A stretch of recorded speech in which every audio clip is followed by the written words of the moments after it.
Welcome back to the leadership series. I'm here with a really, really wonderful person, Dr. Adam Harrison.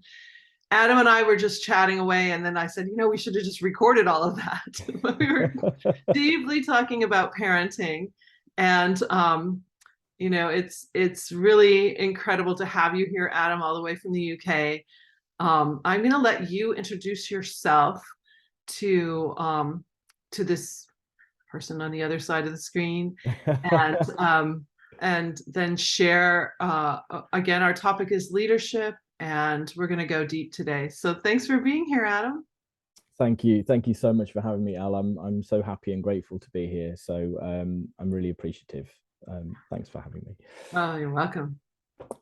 Okay, a bit about me then. So I guess primarily I am a physician. That was my original training. I qualified as a doctor a long time ago now, in the year 2000. And I haven't practiced for a few years now. I haven't practiced clinically since summer 2019. When, as a family, we went to live in Australia, and we were there before the pandemic, about 8 months before the pandemic, and then we got stuck there, which was, a blessing in very many ways. But we extended our stay, and we had 18 months in Australia, and then we went to New Zealand for 6 months, as you do while you're in that neck of the woods. They're not as close together as I thought they were, I'll have to say. So I kind of finished practicing clinically then. I wasn't sort of eligible to practice in Australia. So I also qualified as a lawyer some years ago. In 2014, I passed the bar.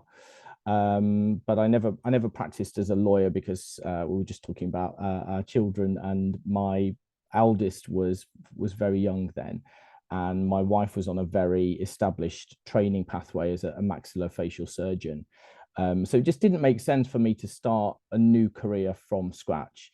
And that's how I ended up kind of inadvertently getting into leadership, in that I was looking around locally for organizations that could use someone who was a dual qualified doctor lawyer.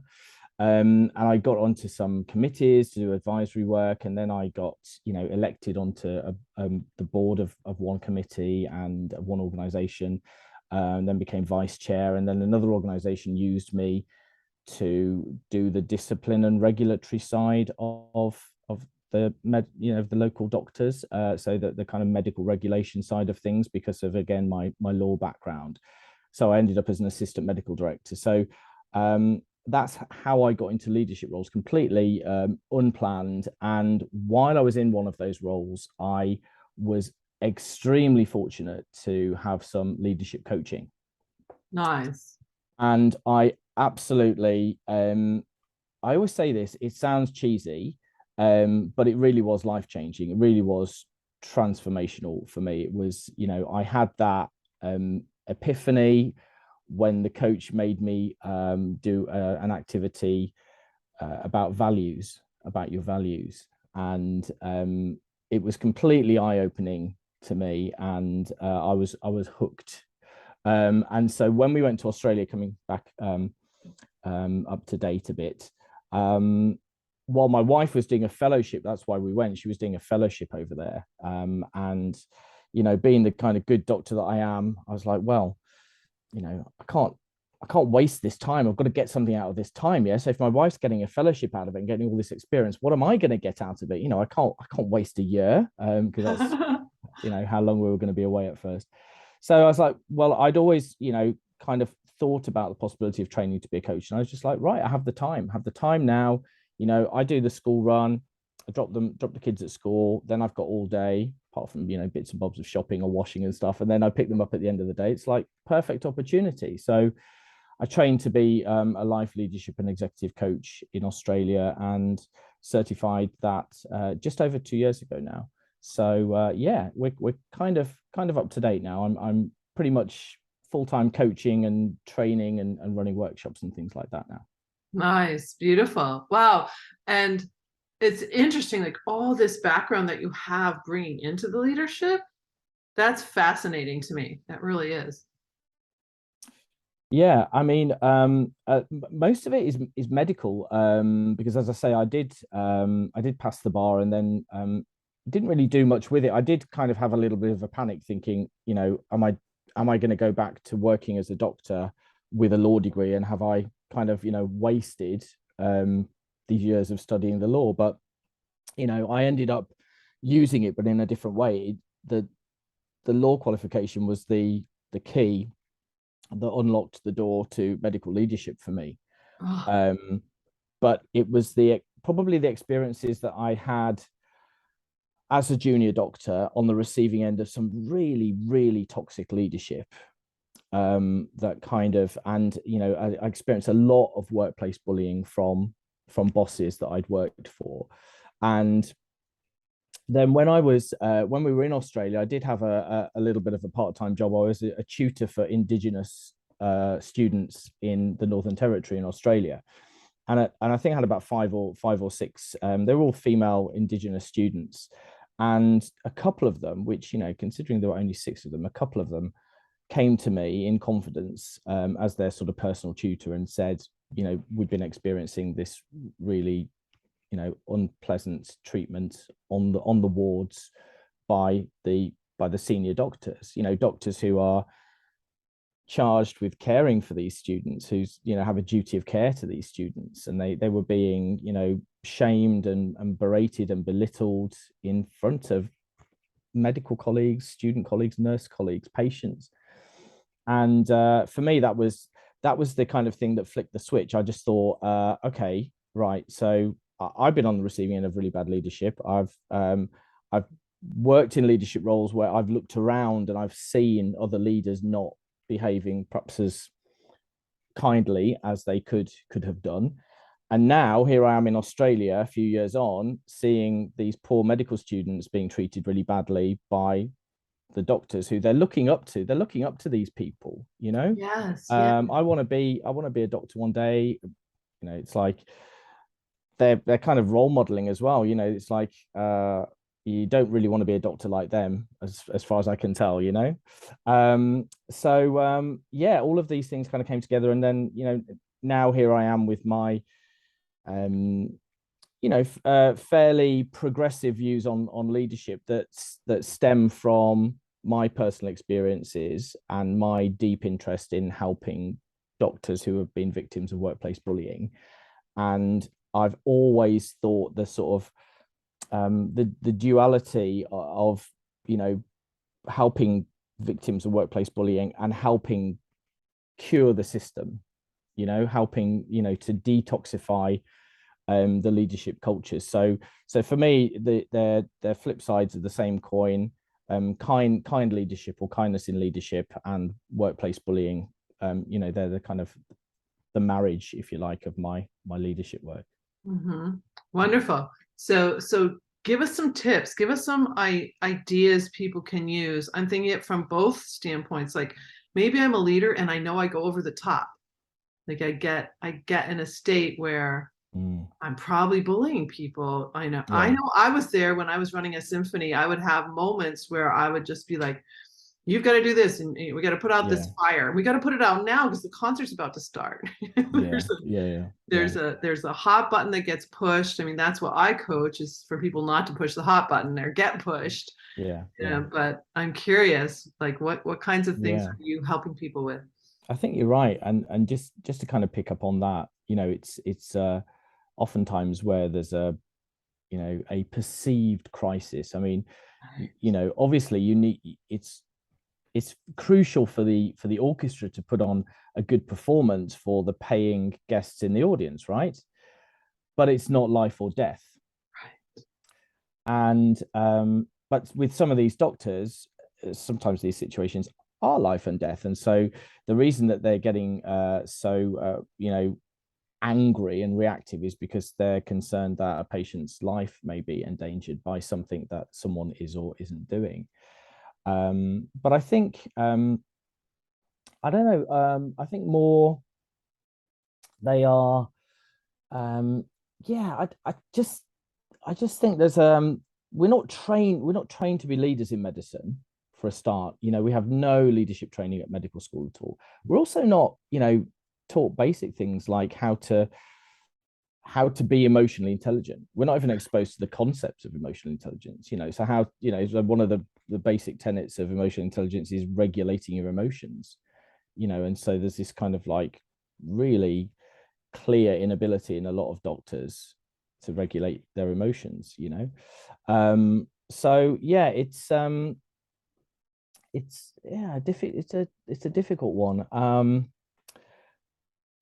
Yeah, I would say I train people to try not to be reactive, to try and take a pause in the moment, you know. And just you know, talking before about breathing, you know, in our children, actually just taking a pause, taking a breath, not flying off the handle. And that's a really good first step, I think, is just to kind of like take that metaphorical step backwards from the situation and just think, okay, what could be going on here.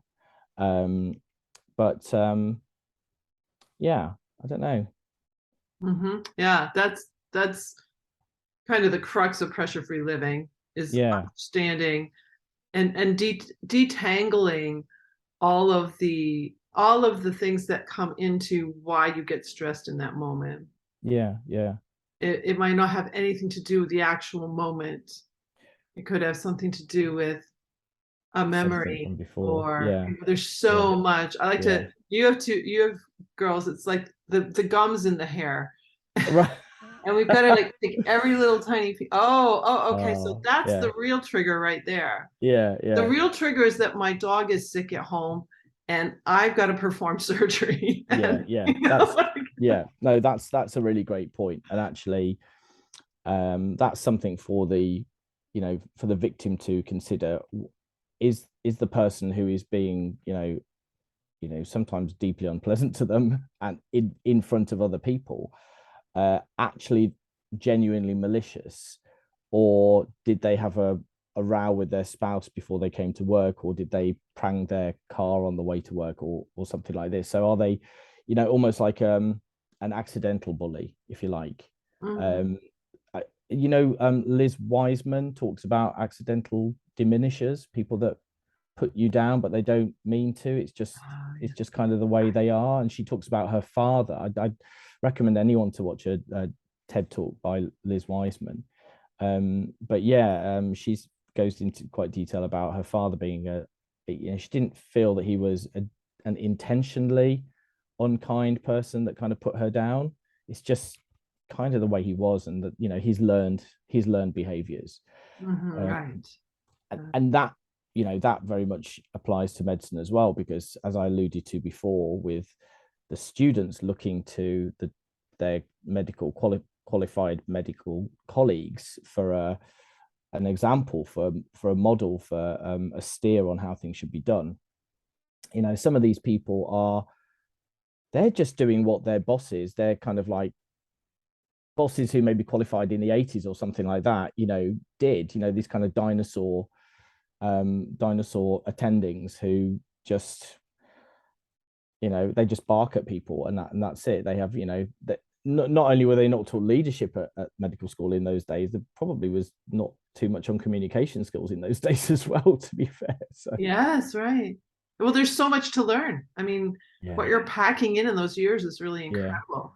You know, yeah. you've brought up two things that I really want I want you on the other side of the screen to hear. And one is when you said, um, you know, you got the law degree and then, oh, did I make a mistake? Am I not gonna, am I not using all Mm, of these things that have made you who you are today? yeah. It's when you said that, it really hit me because I remember, well, just this morning, it was when I woke up. I had a real realization because I was the first woman to be admitted into the conducting program, orchestral conducting program at the University of Michigan. Mm-hmm, So I broke a glass ceiling, mm, and I've had this guilt that I haven't conducted since 1992, mm-hmm, whereas the last time I was in front of a professional symphony conducting. mm.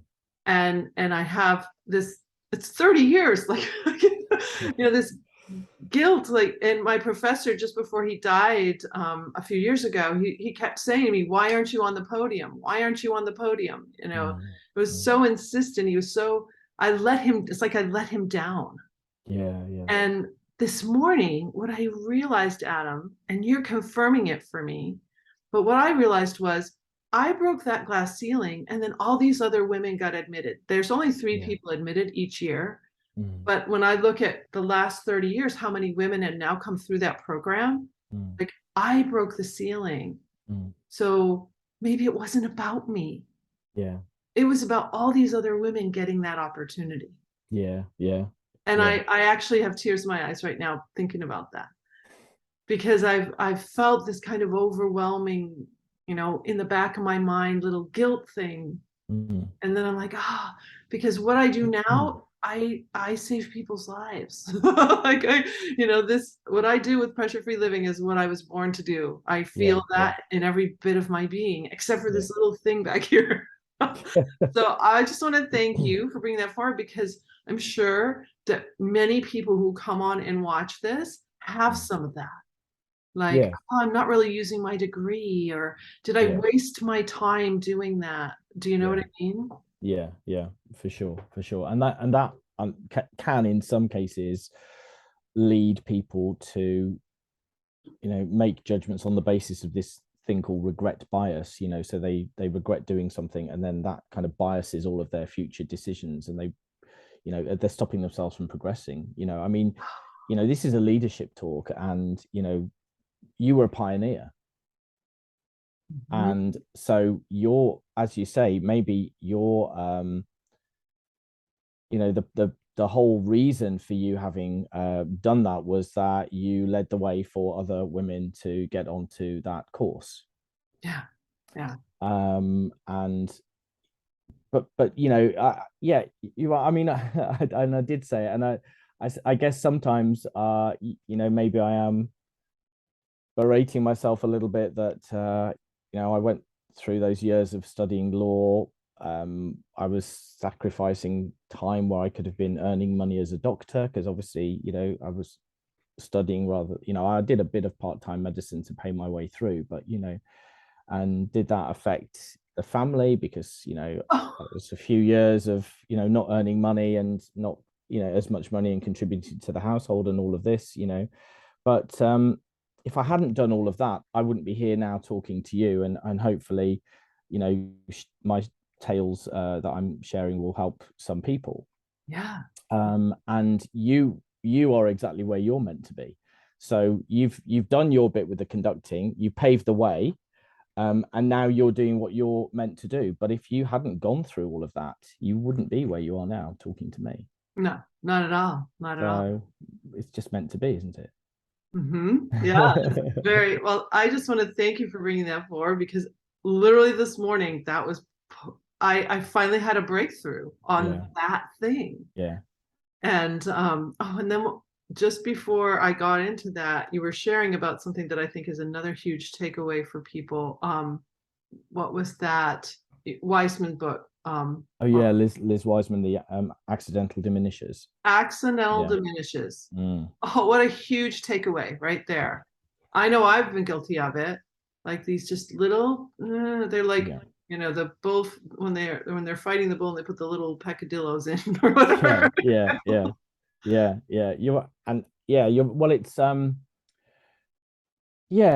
it's contributing to, if we do it enough, death by a thousand cuts, isn't it? Really, it's just lots of kind of like just little comment cutting away. And thankfully she was obviously a very resilient person, Liz Wiseman, and she came to get a great education, and is now in her position where she's doing amazing things, leading the way, helping others realize about the concept of accidental diminishes and so on. But I mean, just going back to what you said about your professor, isn't it? This is a thing about the impact that these people have on us. We put them on a pedestal, or in your case, the podium. He was on an elevated podium for you, right? Yes. And nothing could knock him off that. Yeah. Even until his, his natural demise, he was still kind of saying, you should be doing this, and this is what some leaders are like, and Yeah. it's you know I don't know in what way it was meant, maybe, but Oh, for some people it, what I took it to mean is when I go back in time and think he had so much belief in me, yeah, yeah, so much belief, yeah, and he recognized my talent. He never would yeah, have admitted me in of course, if yeah, if yeah, he didn't see that I had that talent. And yeah, I sometimes I sit here, for example, Stravinsky Firebird. I don't go down a rabbit hole, but in that piece by Stravinsky, the Firebird Suite, there are three notes that the double basses play, and no one else in the orchestra is playing them. hmm, There's this moment, it's incredibly quiet, and they play these ding, and then the orchestra comes in, right? And if I hear a recording, like I'm just driving and a recording is on, most of the time those notes are not played loud enough for people to actually hear them. okay. It makes me crazy. Like I literally almost have to pull over. I'm like, I'm conducting in my head, and I'm like, please give it to Yeah, me. You yeah, know, yeah, it's the most, to me, they're three of the most beautiful notes in the whole piece yeah, because they set up this whole beautiful melody.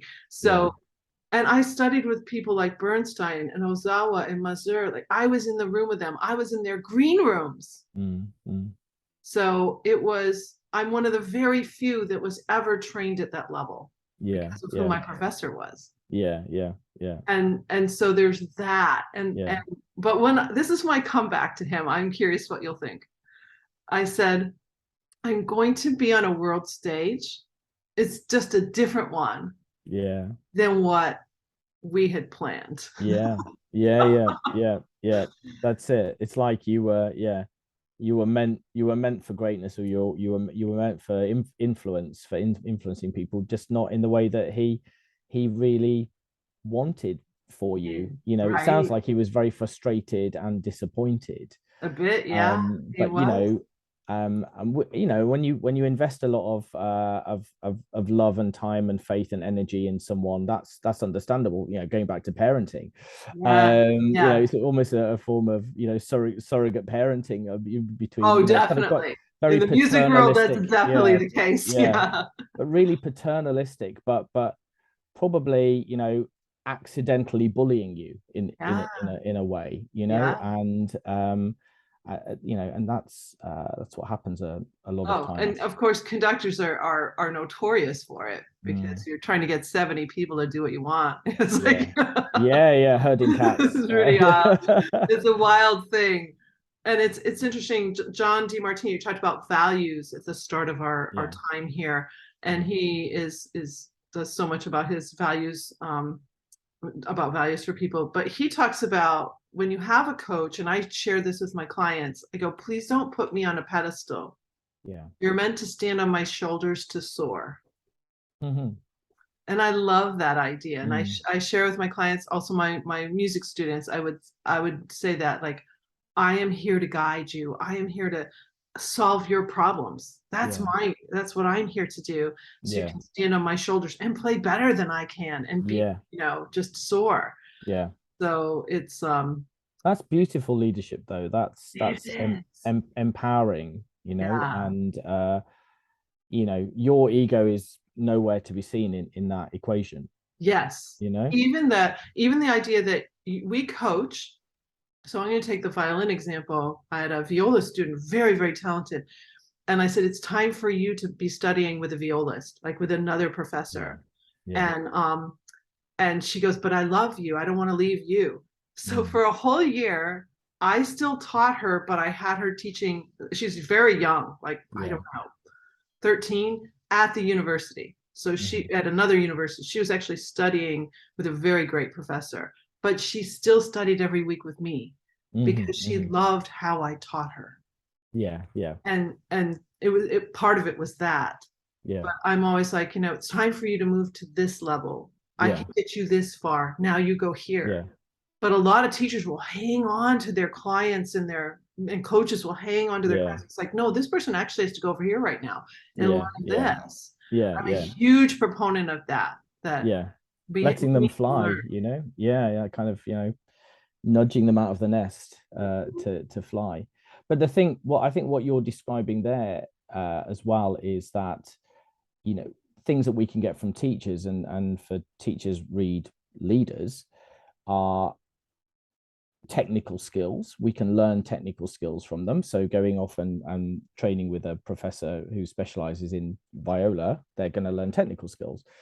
But then from you, there were other skills. You were not as proficient at teaching viola as the professor, but there was something that she could still learn from you, and there are other that this is where the sort of softer skills I think come in, the kind of the non-technical skills. Yeah, and um because I'm a violinist, we were playing things like the Mozart violin viola duets. Like we could play some repertoire mhm. together that she wouldn't get over here. So yeah, it's Yeah. very interesting. Well, that kind of went down a rabbit hole, but I think Yeah, but it's all you can apply these lessons to leadership. So yeah. Wow, we could talk for hours, Adam. I'm so grateful that you are in my life and that we have connected, and that I found you. And I'm so excited about our being colleagues together. What do you have a way people can connect to you? I know we're going to put a link down here below, but share with us, how people can connect to you if you have something you'd like to share with them. yeah, sure, definitely. I mean, they can email me, and the links are there, but it's just doctor, so dr.adamharrison, all as one word, so dr.adamharrison@gmail.com. My website is www.dradamharrison, so dradamharrison.com. I have a podcast, a leadership podcast called Inspiring Women Leaders, that comes from a place of having worked with so many incredible and inspiring female leaders in medicine over the years, who, I mean, I'm just going to be blunt and say it, were far better leaders than the male leaders that I'd worked with. And I managed to kind of almost surround myself with a cohort of incredible women.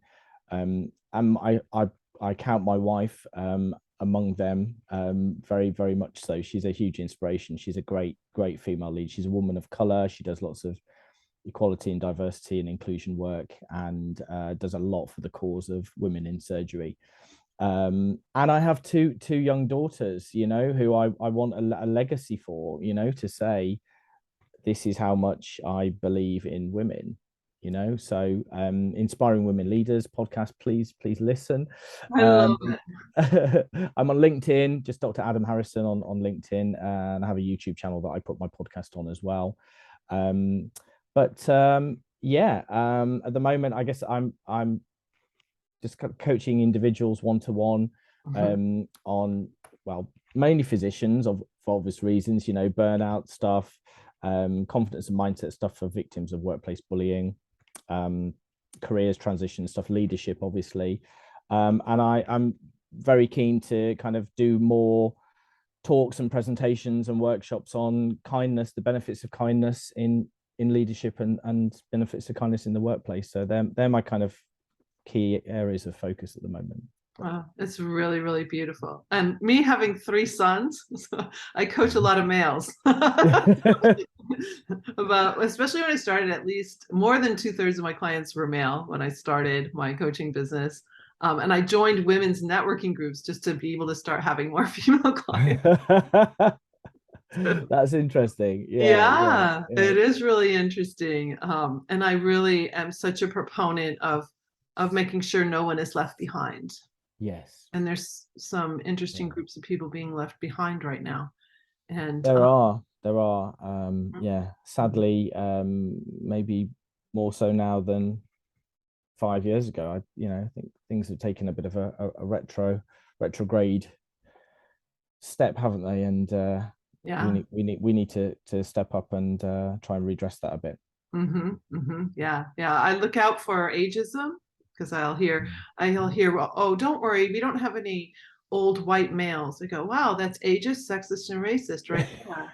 That's Yeah, very yeah, interesting, you know? yeah, So why would we discount any human being? yeah, That's really important to me. yeah, And it's and the gifts we have from someone who has age and has yeah, wisdom and has some things that we can learn from, especially yeah, people in their 80s and 90s right now. You know, yeah.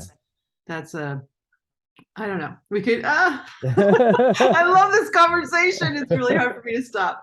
But we will stop and we'll just have to have you on another show sometime, especially talking about Love that. medical for sure.